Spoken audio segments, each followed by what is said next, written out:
जय हिंद साथियों, fighters classes के ऑनलाइन प्लेटफॉर्म पर मैं धर्मेंद्र कुमार शर्मा एक बार फिर से आप सभी का हार्दिक स्वागत करता हूं। साथियों, अपन मेंसुरेशन पढ़ रहे हैं, क्षेत्रमिति अपन का इसका अपन अध्ययन कर रहे हैं। क्षेत्रमिति में अपन 2D आकृतियां पढ़ रहे हैं। 2D आकृतियां पढ़ रहे हैं। ऐसी आकृति जिसमें लंबाई और चौड़ाई होती है, 2 डायमेंशन होती है, अर्थात एक तो एक्स अक्ष होता है और एक वाई अक्ष होता है। 2D आकृतियों का अपन अध्ययन कर रहे हैं। आज की क्लास में अपन इन 2D आकृतियों में एक आकृति होती है वृत्त। कौन सी होती है? वृत्त, जिसको अपन इंग्लिश में क्या कहते हैं? सर्किल कहते हैं। क्या कहते हैं? सर्कल। इसका अपन आज की क्लास में अध्ययन करने वाले हैं।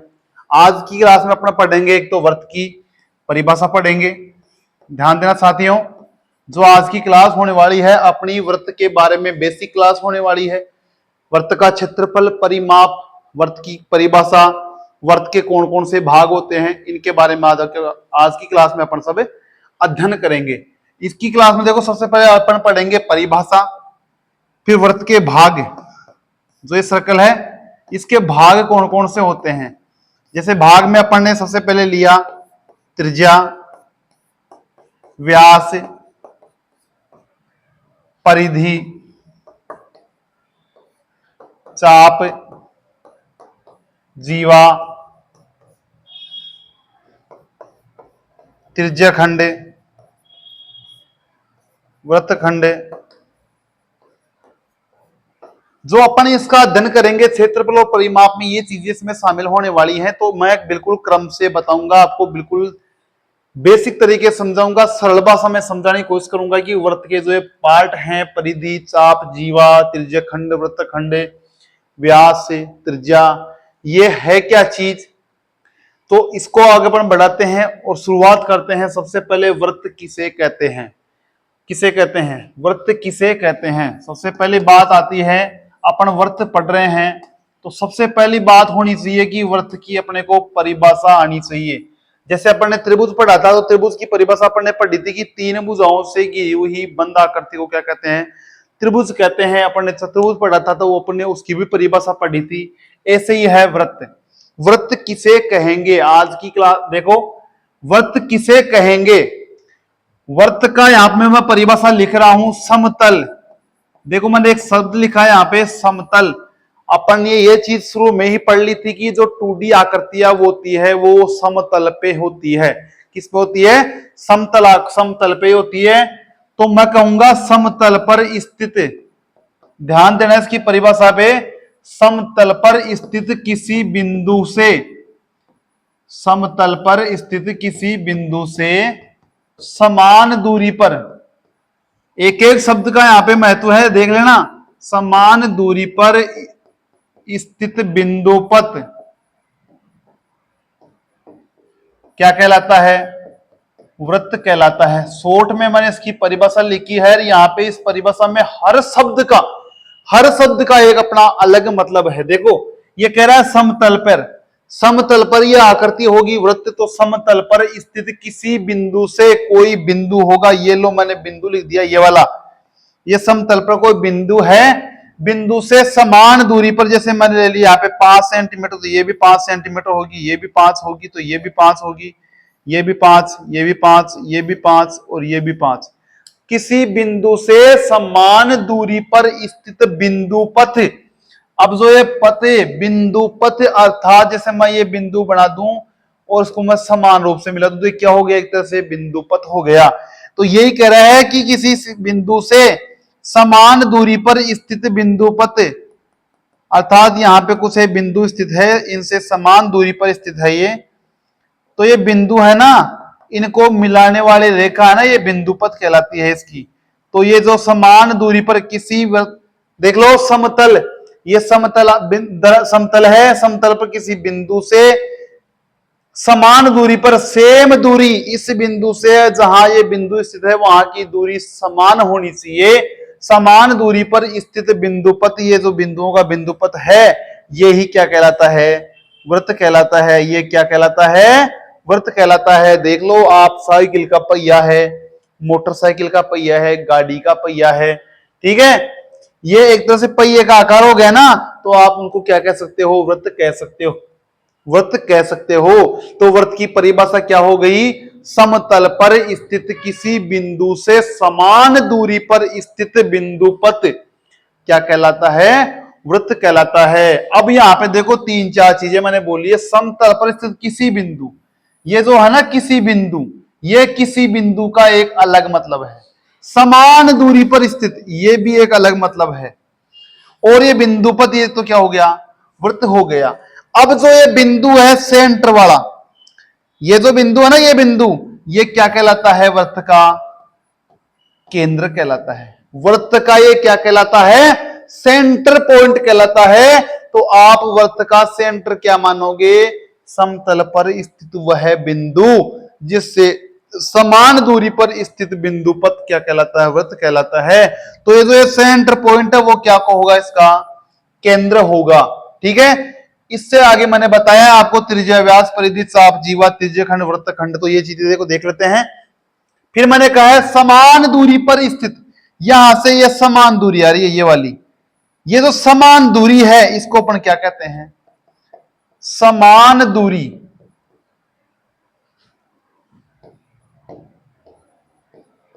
ये क्या कहलाती है? त्रिज्या कहलाती है। क्या कहलाती है? त्रिज्या कहलाती है। इंग्लिश में अपन इसको कहते हैं रेडियस। क्या कहते हैं? रेडियस। इसको अपन इंग्लिश में कहते हैं त्रिज्या।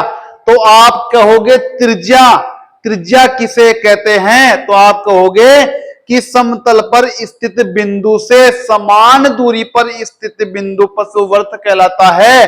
और जो वृत्त में केंद्र से समान दूरी पर स्थित जो ये रेखाएं हैं, अर्थात आप कह सकते हो वृत्त में केंद्र से इस बिंदुपत की रेखा जो समान दूरियों पे होती है, यह समान दूरी वाली रेखाएं क्या कहलाती है? त्रिज्या कहलाती है। तो त्रिज्या किसे कहेंगे? वृत्त में समान दूरियों वाली रेखाएं, ये क्या कहलाती है? त्रिज्या कहलाती है। एक वृत्त में अनगिनत त्रिज्याएं हो सकती है। ठीक है ना? कितनी भी त्रिज्या इसमें हो सकती है, आप कह नहीं सकते कि इसमें 100 होंगी, 200 होंगी, 1000 होगी।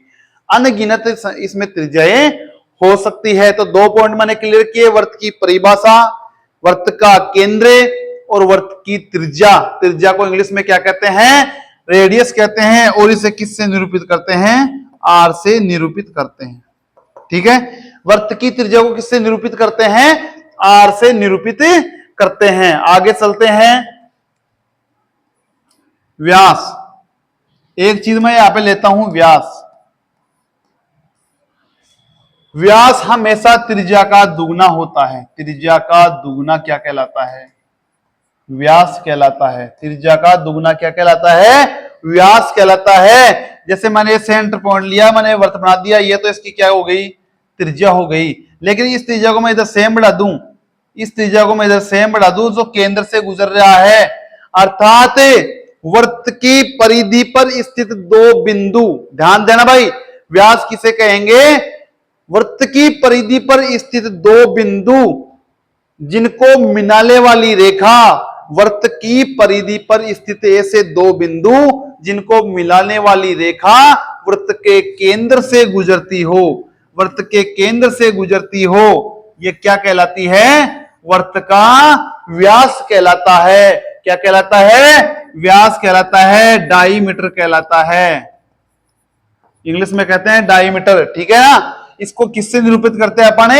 डी से निरूपित करते हैं। तो कहने का मतलब ये हो गया कि वृत्त के जो बिंदुपत है उस पर 2 बिंदु ऐसे होंगे और इन 2 बिंदुओं को मिलाने वाली जो रेखा है अगर वो केंद्र से गुजर रही है तो वो क्या होता है? व्यास होता है। और ये व्यास हमेशा त्रिज्या का कितना होता है? दुगुना होता है। त्रिज्या का दुगुना क्या होता है? व्यास होता है। अगर आपको त्रिज्या देके व्यास पूछ ले तो त्रिज्या का दुगुना कर देना, और व्यास देके त्रिज्या पूछ ले तो क्या कर देना? d/2 इसका आंसर हो जाएगा। तो व्यास समझ में आ गया और त्रिज्या भी अपने को समझ में आ गई है। तीसरा पॉइंट मैं इसका लेता हूं परिधि। अपन ने पहले त्रिभुज और चतुर्भुज में पढ़ा था परिमाप। क्या पढ़ा था? परिमाप। तो यह परिमाप ही क्या है? परिधि है। क्या है? परिधि है। अर्थात जो बिंदुपत की है ना लंबाई,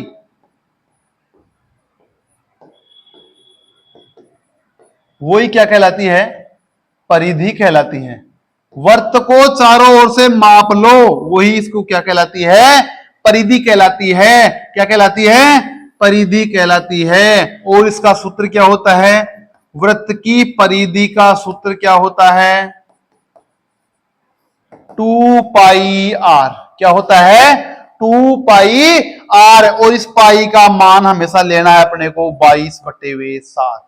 ध्यान दे लेना, गणना के लिए वृत्त में अपन कोई सा भी कैलकुलेशन करेंगे, या बेलन में या शंकु में क्षेत्रमिति में जो भी अपन पाई का मान लेके चल रहे हैं, वो कितना लेंगे?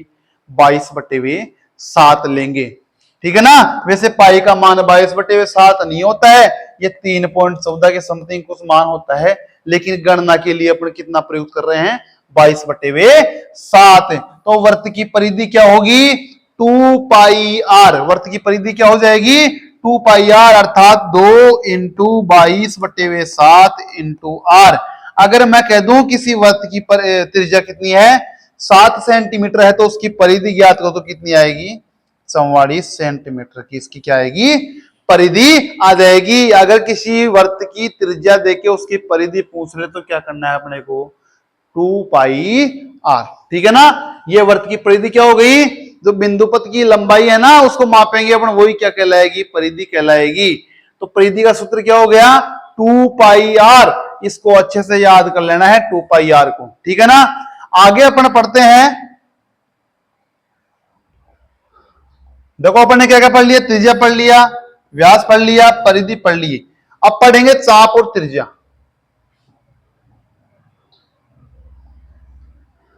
एक होता है चाप, एक होती है जीवा। देखो दोनों ही काम की चीज है, चाप और जीवा।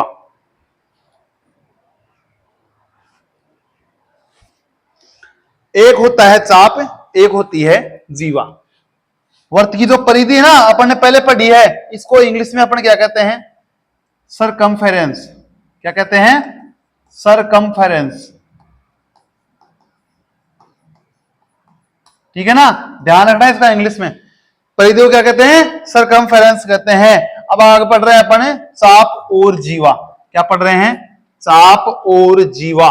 चाप का मतलब है, अपन ने शुरू में देखो वृत्त की क्या क्या पढ़ ली?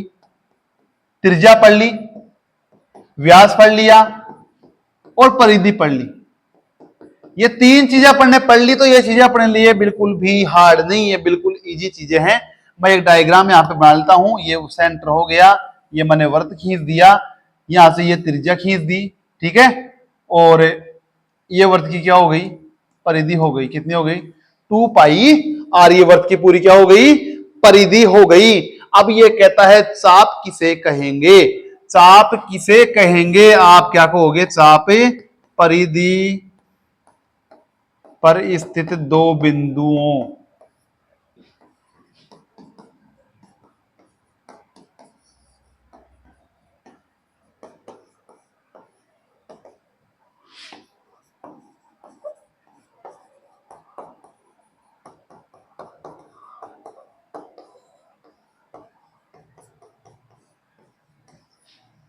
चाप किसे कहेंगे? परिधि पर स्थित कोई 2 बिंदुओं के मध्य का भाग, ये परिधि है। जैसे मान लो मैंने एक बिंदु ये ले लिया और एक बिंदु ये ले लिया, तो इन दोनों के जो मध्य भाग है ना, ये वाला वक्र वाला, परिधि का वक्र भाग बोल सकते हो इसको आप। परिधि का वक्र भाग इसको आप बोल सकते हो। वक्र का मतलब है जो टेढ़ा है और सीधा होता है ना, वो सीधा। इसमें कभी भी ये इसका वक्र चाप नहीं होगा। चाप कभी सीधा नहीं होता, हमेशा घुमा में होता है, वक्राकार रूप में ही होता है। तो वृत्त की परिधि पर स्थित किन्हीं 2 बिंदुओं के मध्य का भाग क्या कहलाता है? चाप कहलाता है। क्या कहलाता है? चाप कहलाता है। इसे एल से क्या करते हैं? निरूपित करते हैं। किससे करते हैं? एल से। Length arc, arc length of arc, अर्थात चाप की लंबाई। ये क्या होती है? जैसे ए है, ये क्या है? बी है। तो इस चाप ए बी की लंबाई, इसको किससे निरूपित करेंगे अपन? एल से निरूपित करेंगे। और चाप की लंबाई, चाप की लंबाई का सूत्र ध्यान दे लेना भाई, यहां पे मोस्ट इंपोर्टेंट है। चाप की लंबाई का सूत्र क्या होगा? जैसे ये कोई सेंटर बिंदु है, ये त्रिज्या है, ये भी क्या है? त्रिज्या है। भाई ये दोनों बिंदुओं से मिलाने वाली रेखा क्या होगी? त्रिज्या ही तो होगी। अगर ये दोनों क्या होगी? सेम रहेगी। वर्त की त्रिज्या हमेशा ही सेम रहती है, चाहे कोई से बिंदु से उसको मिला देना। ये भी आर है, ये भी आर है, इसको अपने को ज्ञात करना है। ये दोनों के मध्य क्या है? एक थीटा है। क्या है? थीटा देर का है। तो ये चाप है एल। क्या है? एल। क्या है यहां पे? चाप है एल। तो चाप की लंबाई के लिए मेरे को क्या करना पड़ेगा? Theta into R. क्या करना पड़ेगा? Theta into R. अर्थात कोण को त्रिज्या से मैं गुणा कर दूंगा तो मेरे को क्या मिल जाएगी? चाप की लंबाई मेरे को यहां पे मिल जाएगी। अब यहां पे देखो थीटा है, आर है और एल है। ध्यान देना भाई, यहां पे मेरे पास चाप है, एक त्रिज्या है और एक क्या है यहां पे? कोण। क्या इन तीनों में कोई संबंध हो सकता है क्या? अरे संबंध हुआ तभी तो चाप की लंबाई का सूत्र मिला है, थीटा इंटू आर। चाप की लंबाई का सूत्र क्या है? दोनों को क्या करना है? थीटा इंटू आर बराबर क्या आया? एल। क्या आया? एल। अगर मेरे को एल और आर दे दे, कोण पूछ ले तो क्या करना पड़ेगा? एल बटे आर। ऐसे में वो थीटा और एल दे दे तो आर ज्ञात करना तो क्या करना पड़ेगा? एल बटे वे थीटा। इस सूत्र को रट लेना अच्छे से। चाप की लंबाई का सूत्र क्या होता है? Theta into R. इससे आपको कोई सा भी आर दे दे और थीटा दे दे, एल पूछ सकता है। थीटा और एल दे दे, आर पूछ सकता है। और आर और थीटा देके एल पूछ सकता है। ऐसे आर और एल देके भी क्या पूछ सकता है? थीटा यहां पे पूछ सकता है। तो चाप की लंबाई का सूत्र क्या हो गया? R into theta. ठीक है ना? R into theta. ये हो गया चाप। अब कहता हूं जीवा। जीवा, ठीक है। अब पढ़ेंगे अपन जीवा।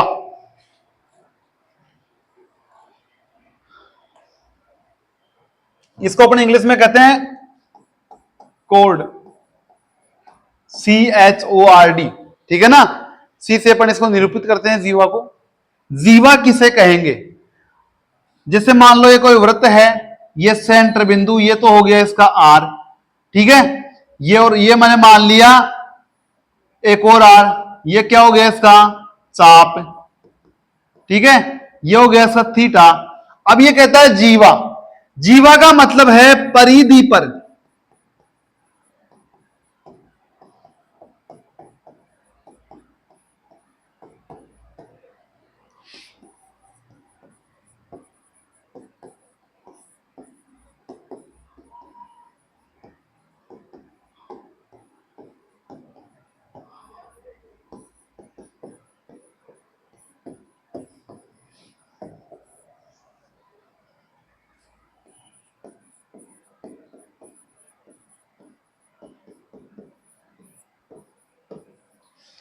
ध्यान देना भाई, जीवा परिधि पर स्थित दो बिंदुओं को मिलाने वाली सरल रेखा। जैसे मान लो ये परिधि पर एक बिंदु तो ये हो गया, ठीक है, और एक बिंदु ये हो गया। अगर मैं इन दोनों को ऐसे मिला दूं, कैसे मिला दूं? सरल रेखा में मैं दोनों को मिला दूं तो वो क्या कहलाती है? जीवा कहलाती है, कोल्ड कहलाती है। ठीक है ना? परिधि पर कोई दो बिंदु होंगे, उन दोनों को मैं सरल रेखा के रूप में मिला दूं तो वो क्या होती है? जीवा होती है। और परिधि पर किन्हीं दो बिंदुओं के मध्य का भाग, ध्यान देना, परिधि पर किन्हीं दो बिंदुओं के मध्य का भाग, ये वाला भाग, ये क्या होता है? चाप होता है। तो यहां पे अंतर समझना, दोनों परिधि पर है ये स्थित। चाप और जीवा दोनों ही परिधि पर स्थित है, लेकिन परिधि पर दोनों बिंदुओं के स्थित मध्य का भाग तो होगा चाप, लेकिन दोनों बिंदुओं को मिलाने वाली रेखा वो क्या होगी? जीवा। ठीक है। दोनों बिंदुओं के मध्य से मिलाने वाली रेखा क्या होगी? जीवा होगी। तो वर्त की जीवा के बारे में आपसे पूछ ले कि वर्त की जीवा किसे कहते हैं, तो आप क्या कहेंगे? वर्त की परिधि पर स्थित दो बिंदुओं को मिलाने वाली सरल रेखा क्या कहलाती है? जीवा कहलाती है। एक चीज यहां पे और नोट कर लेना, वर्त की सबसे बड़ी जीवा, ध्यान देना भाई, वर्त की सबसे बड़ी जीवा वृत्त का व्यास होती है।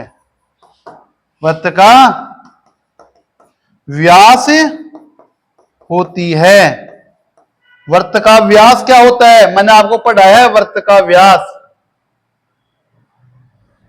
मैंने आपको ये बताया था त्रिज्या का दुगुना होता है, और जो परिधि है ना इस पर दो बिंदु स्थित होते हैं और वो सेंटर से गुजरते हैं। किससे गुजरते हैं? सेंटर से गुजरते हैं। वही क्या होता है? व्यास होता है। तो यही चीज यहां पे कहना चाह रहा है कि जीवा, वर्त की सबसे बड़ी जीवा क्या होती है? वर्त की सबसे बड़ी जीवा वर्त का व्यास ही होता है। अगर इस बिंदु से कोई भी दो बिंदु मिला रहे हैं और यहां से गुजर रही है, जैसे मान लो फिर यहां से गुजरी तो ये से छोटी हो जाएगी, फिर यहां से गुजरी इससे छोटी हो गई, फिर ये को छोटी हो गई और ये छोटी हो गई। लेकिन सबसे बड़ी जीवा कौन सी होगी? वर्त का व्यास ही वर्त की सबसे बड़ी क्या होगी? जीवा होगी। अब देखो अपन ने इतनी चीजें पढ़ी, मैंने आपको शुरू में बताया था कि अपने को क्या क्या पढ़ना है। अपन ने ये चीजें पढ़ी थी शुरू में, आपको मैंने बताया वर्त की परिभाषा, वर्त के भागों में त्रिज्या पढ़ ली, व्यास पढ़ लिया, परिधि क्या होती है, परिमाप अर्थात चाप पढ़ लिया, जीवा पढ़ लिया। अब एक चीज बच रहा है, त्रिज्य खंड, एक होता है वृत्तखंड। ये देखो मोस्ट इंपोर्टेंट है, ध्यान रखना इसका। त्रिज्य खंड तो क्या होता है और वृत्तखंड क्या होता है? त्रिज्य खंड एक है, वृत्तखंड। दोनों को मैं तुलनात्मक रूप से पढ़ाऊंगा, दोनों को तुलना करके पढ़ाएंगे, त्रिज्य खंड और वृत्तखंड को।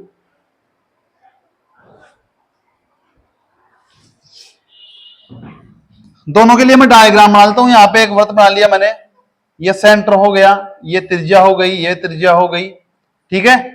एक मैंने यहाँ पे जीवा ले लेता हूं, जैसे इसका मैं अलग बना लिया, इसका मैं अलग बना लेता हूं।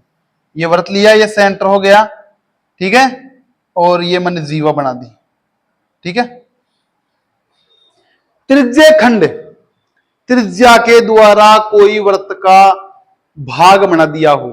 दो त्रिज्या, वर्त की दो त्रिज्याओं के द्वारा घेरा गया क्षेत्र, वर्त की दो त्रिज्याओं के द्वारा वर्त का घेरा गया क्षेत्र क्या होता है?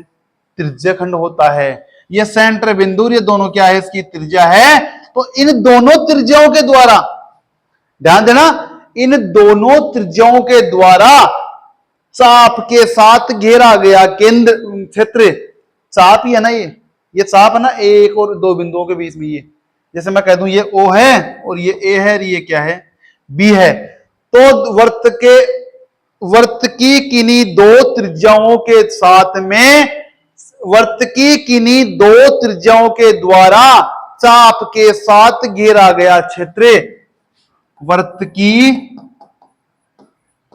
दो त्रिज्याओं के द्वारा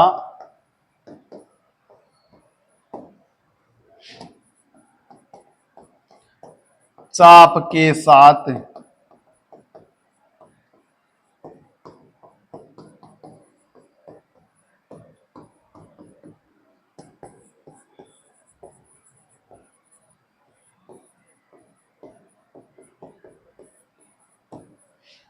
ठीक है।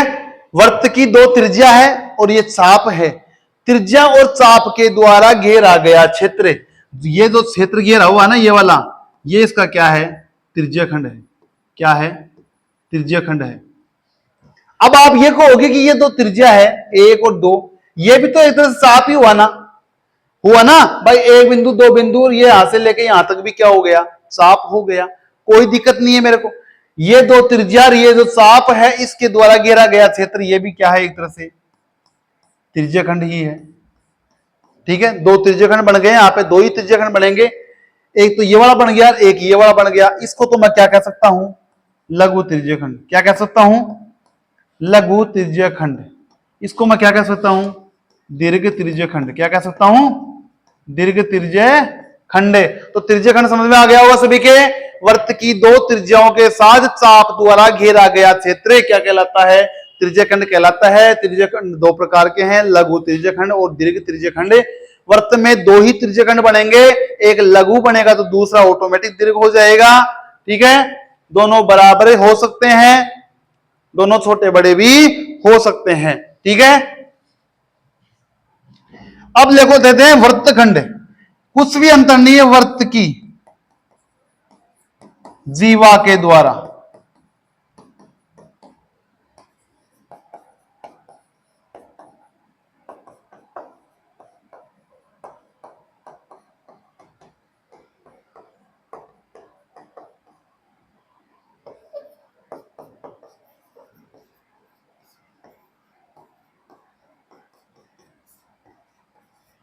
कुछ भी नहीं है, पहले दो त्रिज्याओं के साथ चाप आया था, अब की बार जीवा के साथ में चाप आ जाएगा।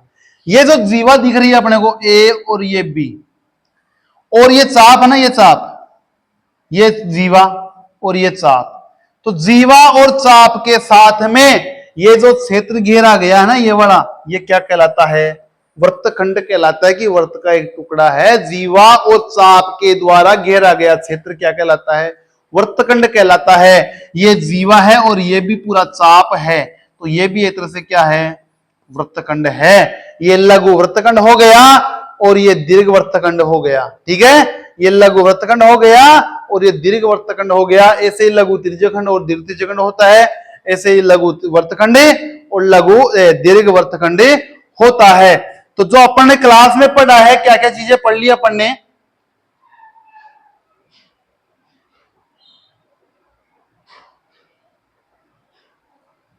देखो आज की क्लास में अपन ने क्या क्या पढ़ा? वर्त की परिभाषा पढ़ा, वर्त के भागों में त्रिज्या पढ़ा, व्यास पढ़ा, परिधि पढ़ी, चाप, जीवा, त्रिज्यखंड और वर्तखंड। क्या क्या पढ़ लिया? त्रिज्या आर से निरूपित करते हैं, रेडियस। व्यास डायमीटर त्रिज्या का हमेशा दुगुना होता है। और वर्त की परिधि पर दो बिंदु ऐसे होते हैं जिनको मिलाते हैं तो वो केंद्र से गुजरते हो, तो वो व्यास कहलाता है। परिधि क्या होती है? वर्त का चारों तरफ का माप होता है। चाप क्या होता है? परिधि पर स्थित दो बिंदु जो वक्र रूप में हो, वो क्या होता है? चाप होता है। जीवा क्या होती है? वर्त की परिधि पर स्थित बिंदु जिनको मिलाने वाली क्या होती है? एक सरल रेखा होती है, वो होती है जीवा। त्रिज्यखंड क्या होता है? वर्त की दो त्रिज्या और चाप के साथ घेरा गया क्षेत्र क्या होता है? त्रिज्यखंड। और वर्त की जीवा और वर्त के चाप द्वारा घेरा गया क्षेत्रफल क्षेत्र क्या होता है? वर्तखंड होता है। आज की क्लास में अपन ने इतनी सारी चीजें पढ़ ली, वर्त के बारे में बेसिक बेसिक जानकारियां हैं। वर्त के क्षेत्रफल और परिमाप में ये सारी चीजें पूछता है, ये सारी चीजें अपने काम आने वाली है, इसलिए मैंने आपको पहले शॉर्ट रूम में चीजों को बताया है। अब इस जो प्रश्न आते हैं वो आते हैं क्षेत्रफल से संबंधित, क्षेत्रफल और परिमाप से संबंधित। ये जो अपन ने पिछली बेसिक क्लास है, ये जो बेसिक जानकारियां पढ़ी ना, ये सभी अपने काम आएगी क्षेत्रफल में और परिमाप। क्षेत्रफल और परिमाप अपना मेन मोटो उद्देश्य यही था कि वर्त का क्षेत्रफल क्या होता है, वर्त का परिमाप क्या होता है। लेकिन अपने इतनी सारी चीजें क्यों पढ़ी? ताकि अपने को पढ़ने में यह आसानी रहे। त्रिज्यखंड क्या है, वृत्तखंड क्या है, त्रिज्या क्या है, परिधि क्या है, चाप क्या है, यहाँ पे जीवा क्या है, ये सब जानेंगे तभी तो इसमें आगे बढ़ेंगे अपन।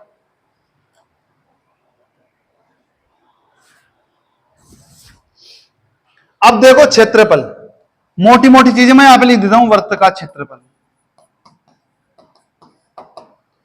वर्त का परिमाप, दो ही चीजें पढ़ते हैं अपन। जैसे त्रिभुज में पढ़ा, त्रिभुज का क्षेत्रफल, त्रिभुज का परिमाप। वर्त का क्षेत्रफल तो होता है पाई आर स्क्वायर, और मैंने कहा आपको क्षेत्रफल और आयतन में पाई का मान हमेशा क्या लेंगे? 22/7 लेंगे। त्रिज्या अपने पास दी हुई है, पाई का मान 22/7 रखेंगे, क्षेत्रफल अपने को मिल जाएगा। ठीक है, ऐसे ही वर्त का परिमाप क्या होता है? 2πr। मैंने बताया आपको परिमाप भी क्या होता है, परिधि होती है, तो परिधि का सूत्र क्या है? 2πr। तो वर्त का क्षेत्रफल πr स्क्वायर और वर्त का परिमाप 2πr। अब मैं बात कर लूं अर्धवर्त की, मोस्ट इंपोर्टेंट है भाई अर्धवर्त। अर्धवर्त का क्षेत्रफल आप क्या करोगे? πr स्क्वायर बटे हुए 2। क्या करोगे? πr स्क्वायर बटे हुए 2। ऐसे अर्धवर्त का परिमाप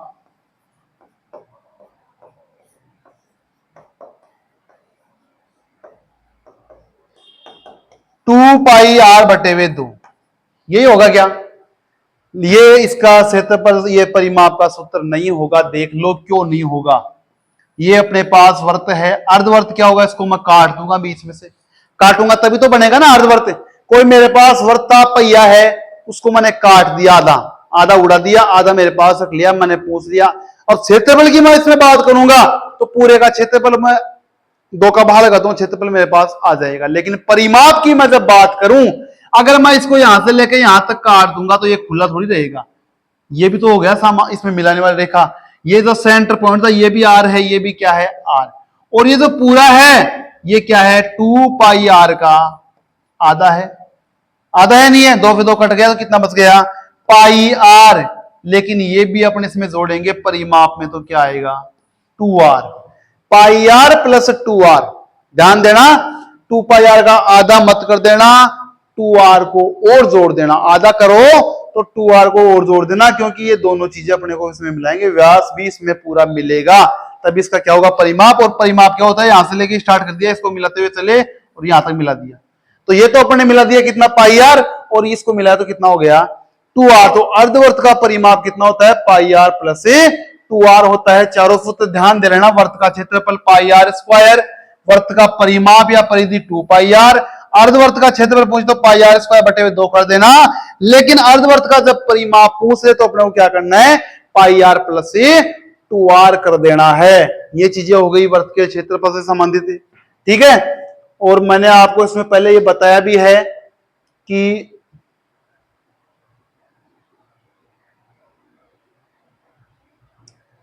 व्यास के बारे में मैंने आपको बताया कि व्यास क्या होता है, ठीक है। व्यास क्या होता है, 2r होता है, व्यास निकालेंगे r निकालेंगे d/2 कर देंगे, ठीक है। ये व्यास का सूत्र हो गया। परिधि का सूत्र मैंने आपको बताया था 2 पाई r होता है, ठीक है। आगे मैंने बताया चाप, चाप का सूत्र मैंने क्या लिखा था, r इंटू थीटा होता है, ठीक है ना। l का मान क्या होता है, r इंटू थीटा होता है। ऐसे जीवा, ठीक है, एक त्रिज्यखंड और एक वर्तखंड। अब एक और बच गया अपने पास त्रिज्यखंडी और वर्तखंड। ये चीज क्या आ गई, देखो अपने पास, अगर मेरे पास ये त्रिज्यखंड है, त्रिज्यखंड क्या हो, 2 त्रिज्या और चाप, 2 त्रिज्या और चाप द्वारा घेरा गया क्षेत्रफल क्या होता है, त्रिज्यखंड मेरे पास है। इस त्रिज्यखंड का क्षेत्रफल मेरे को ज्ञात करना है। क्या ज्ञात करना है, त्रिज्यखंड का अगर मेरे को क्षेत्रफल ज्ञात करना है तो मेरे को क्या करना पड़ेगा, इस पूरे का क्षेत्रफल कितना होता है, पाई आर स्क्वायर। कितना होता है, पाई आर स्क्वायर।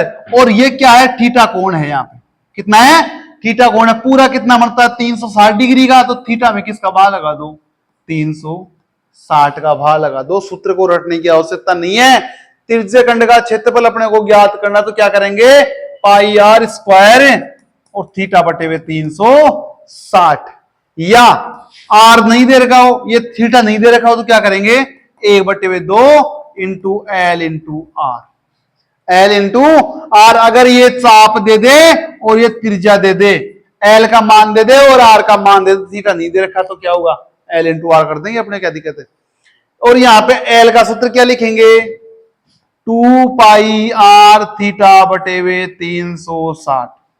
चाप की लंबाई का सूत्र ये भी होता है, ध्यान दे लेना, 2 पाई आर थीटा बटे हुए 360। क्यों, अपन अगर थीटा में लेके चलते हैं ना, इसको थीटा में लेके चलते हैं तो 2 पाई कितना होता है, 360 ही होता है। 360 को 360 से काट देंगे तो क्या जाएगा, आर थीटा, जो मैंने आपको शुरू में बताया, आर थीटा। देखो यहाँ पे चाप की लंबाई मैंने क्या बताई थी आपको, R into theta, R into theta मैंने बताई थी। और देखो यहाँ पे भी सेम वही चीज मिल रही है, देखो आर थीटा आ रही है वापिस एल की लंबाई। लेकिन देखो ये डिग्री में है ना, अगर ये सब डिग्री में दे रखा तो अपने को 2 पाई आर थीटा बटे हुए 360 करना पड़ेगा। वो चीजें हो चलती है रेडियन में, किस में चलती है, रेडियन में। डिग्री और रेडियन होता है। तो जब मैं आपको एक और चीज पढ़ाऊंगा इसमें, डिग्री रेडियन कोणों के बारे में जब बताऊंगा तो डिग्री और रेडियन ऊपर पढ़ाएंगे। वो तो चीजें चलती है रेडियन में, और जब डिग्री की बात करें तो 2 पाई आर थीटा बटे हुए 360 करना है, ठीक है ना। और यहाँ पे पाई का मान कितना लेना है, 22/7 लेना है। तो त्रिज्यखंड का क्षेत्रफल क्या हो गया, एक तो a/2 एल इंटू आर। ये तो कब लिखेंगे, जब चाप की लंबाई और त्रिज्या दे रखी हो, ठीक है। जब चाप की लंबाई नहीं दी, सिर्फ त्रिज्या दे रखी हो और कोण दे रखा हो तो क्या करेंगे, पाई आर स्क्वायर थीटा बटे हुए 360। जैसे कोई क्वेश्चन कर लो कि चाप की लंबाई तो कितनी है, 21 सेंटीमीटर है और आर का मान है 6 सेंटीमीटर, तो इसका क्षेत्रफल ज्ञात करो। तो अपने पास सूत्र क्या है, 1/2, एल का मान कितना रखा है 21 और इसका मान कितना रखा है 6, तो कितना काट दो इसको, कितना आ गया 3 और 6 63 सेंटीमीटर स्क्वायर। ध्यान रखना क्षेत्रफल पूछ रहा है किस में आएगा, वर्ग मीटर में आएगा या वर्ग सेंटीमीटर में, ये अपने पास से प्राप्त होगा। तो त्रिज्यखंड का क्षेत्रफल क्या हुआ, पाई आर स्क्वायर थीटा बटे हुए 360। या 1/2 इंटू एल इंटू आर। ठीक है, ये तो हो गया त्रिज्यखंड का क्षेत्रफल। इससे मैंने पहले आपको बताया वर्त का क्षेत्रफल, अर्धवर्त का क्षेत्रफल। अब एक और चीज मेरे पास बच रही है, वर्तखंड। क्या बच रही है? वर्तखंड। ये देखो सबका शामिल रूप यहां पे आ जाएगा। वर्तखंड में शुरू से ले लेता हूं। अब आप वर्तखंड के नाम से देखोगे कि वर्तखंड होता क्या है। ये दो त्रिज्या हो गई, ये मैं जीवा ले लेता हूं। ठीक है, जीवा और चाप के द्वारा घेरा गया क्षेत्रफल क्या होता है? वर्तखंड होता है। ठीक है, अब इस वर्तखंड का मेरे को क्षेत्रफल ज्ञात करना है। अब मेरे पास और तो कोई ऑप्शन है नहीं। ठीक है, और तो मेरे पास कोई ऑप्शन नहीं है, लेकिन मेरे को जब इसकी त्रिज्या दे दे, मेरे को इसकी त्रिज्या दे दे और चाप की लंबाई या कुछ भी यहां पे दे दे, अगर त्रिज्यखंड का क्षेत्रफल ज्ञात करके मैं इस त्रिभुज का क्षेत्रफल इसमें से घटा दूं, देखो इस पूरे त्रिज्यखंड का क्षेत्रफल ये मेरे पास मिल जाए और इस त्रिभुज का क्षेत्रफल मैं इसमें से घटा दूं, मेरे को क्या मिल जाएगा? वर्तखंड का क्षेत्रफल मिल जाएगा। इसको मैं नाम देता हूं ओ ए बी। ठीक है, वर्तखंड का क्षेत्रफल क्या करना पड़ेगा मेरे को? त्रिज्यखंड का क्षेत्रफल माइनस त्रिभुज ओ ए बी का क्षेत्रफल। अपन ये जानते हैं कि किसी दो त्रिभुज की भुजा दे रखी है, ये सेम ही रहेगी, और इसके मध्य का अगर कोण दे रखा है, भाई त्रिज्यखंड का क्षेत्रफल देगा तो या तो एल देगा या आर देगा, या दोनों के मध्य का क्या देगा? कोण देगा। अगर कोण नहीं भी दे तो अपन क्या कर सकते हैं? एल बटे वे आर क्या होता है? थीटा होता है ना। क्या होता है? एल बटे वे आर थीटा होता है। तो यहां पे किससे निकाल लेंगे अपन? एल बटे वे आर से थीटा निकाल लेंगे। तो कैसे निकालेंगे? त्रिज्यखंड का क्षेत्रफल क्या हो गया? पाई आर स्क्वायर थीटा बटे वे 360 माइनस त्रिभुज ओ ए बी का क्षेत्रफल 1/2 into R square sine theta. ये होगा ना, ए बी साइन थीटा अपन पढ़ते हैं। त्रिभुज का क्षेत्रफल है कि 1/2 पहली भुजा इंटू दूसरी भुजा इंटू दोनों के मध्य का कोण। तो पहली भुजा आर, दूसरी भुजा आर और दोनों के मध्य का कोण साइन थीटा। जितना भी कोण दे रखा है उसको साइन के रूप में लिखेंगे। ठीक है, तो यह सूत्र किसका हो जाएगा मेरे पास? वर्तखंड का क्षेत्रफल का सूत्र हो जाएगा। अगर ये कह दे कि दीर्घ वर्तखंड का क्षेत्रफल ज्ञात करो, किसका करो? दीर्घ वर्तखंड का क्षेत्रफल ज्ञात करो, तो मेरे को सबसे पहले क्या करना पड़ेगा? पहले तो इस वर्तखंड का क्षेत्रफल ज्ञात करना पड़ेगा और फिर पूरे वर्त का क्षेत्रफल ज्ञात करके इसमें से घटा दूंगा। ऐसे करना पड़ेगा ना। अगर मेरे को इस वाले का क्षेत्रफल ज्ञात करना पड़ जाए, ये वाला मेरे को याद करना पड़ जाए, ये वाला, इसको छोड़ के ये वाला छोड़ दो और इस पूरे को ज्ञात करना है मेरे को। तो मैंने ये ज्ञात कर लिया है, तो इसको कैसे ज्ञात करूंगा? इस पूरे वर्त के क्षेत्रफल में से घटाऊंगा ना। पाई आर स्क्वायर में से क्या कर दूंगा? ये पाई आर स्क्वायर होता है पूरा क्षेत्रफल, इसमें से इसको क्या कर दूंगा? घटा दूंगा। ठीक है ना। ऐसे ही मेरे को क्या करना है त्रिज्यखंड में भी ऐसे ही मेरे को क्या करना है? अगर लघु त्रिज्यखंड का मैंने क्षेत्रफल ज्ञात कर लिया, ये पूछ रहा है दीर्घ त्रिज्यखंड का, तो अपने को उसकी अलग से ज्ञात करने की आवश्यकता नहीं है। पूरे वर्त के क्षेत्रफल में से इसको घटा दो तो क्या मिल जाएगा मेरे को? ये वाला मिल जाएगा। ठीक है, तो आज की क्लास में अपन ने क्या क्या पढ़ लिया है? वर्त की बेसिक जानकारियां से लेके अपन ने वर्त का क्षेत्रफल ज्ञात करना, वर्त का परिमाप ज्ञात करना और वर्त का त्रिज्यखंड,